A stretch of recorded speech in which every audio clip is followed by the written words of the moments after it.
Welcome, G-traders. Core inflation may get back to the 2 or 3% target rate in a couple of years. In the meantime, recession risks are mounting. Some market experts suggest that the global economy might enter a recession already in 2022. Let's now see how the market traded during the Asian session on Tuesday. Soaring prices, sell-offs in the equity market and sinking economic indicators are the main signs of a recession. At some point, the world's regulators had to pump additional cash into the economies. Meanwhile, its current depreciation forces central banks to act aggressively. If energy prices keep skyrocketing, the possibility of a recession will mount.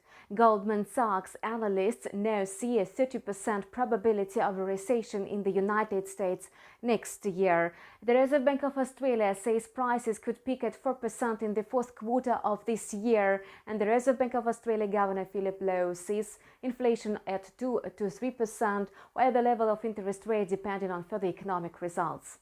Although recession risks are still high, fears of an economic downturn have somewhat eased, and investors are now bullish, with the stock indexes again trading in the green zone. During the Asian session, the most popular stock indexes futures contracts in the United States as well as Japan's Nikkei and Australia's CPI were on the rise. Amid an increase in the bullish activity in the equity market, the US dollar may go down. The US dollar index dropped to the mark of 104 during the Asian session. Meanwhile, 10-year government bond yields came in at about 3.3% on Monday, up from the Friday closing level. Stronger bond yields always drive the greenback up. During the Asian session, the dollar index traded in the 104.21 and 104.46 range. The Japanese yen is facing pressure from the dovish Bank of Japan. Last week, the yen plunged to the 24-year high of 135.58 versus the dollar. Tomorrow, the currency might test new lows after Fed Chairman Powell's testimony in the Congress. Analysts see the yen falling to the upper limit of the 136-138 range. During the Asian session, the pair approached the lower limit of the range and traded at 135.32. Quartz are seen moving between 134.89 and 135.51 intraday. Meanwhile, the Aussie dollar is getting stronger on the hawkish comments of the Reserve Bank of Australia chief. At the moment, the decision we will take is either 25 or 50 points against at the next meeting, he said in a statement today. Today, the pair is moving up in the intraday range of 0.6948 and 69.88. At the same time, AUD is facing pressure amid a decrease in commodity prices, and this tendency is likely to go on in the short term, analysts say.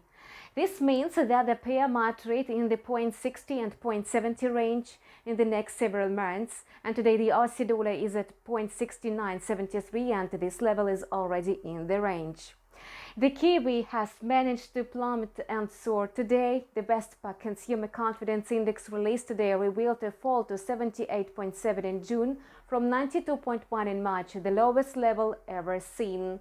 It reflects high pessimism about the economic situation in the country amid rising prices, and in this light, the Reserve Bank of New Zealand will have to accelerate the pace of monetary tightening along with the other regulators.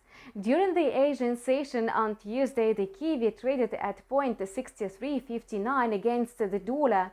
The intraday range for the currency is seen between 0.6322 and 0.6363.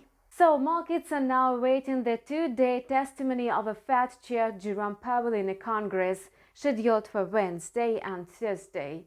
The Fed chief is going to reveal a monetary plan for the next 2 years. It has been our fresh wrap-up of Asian trade.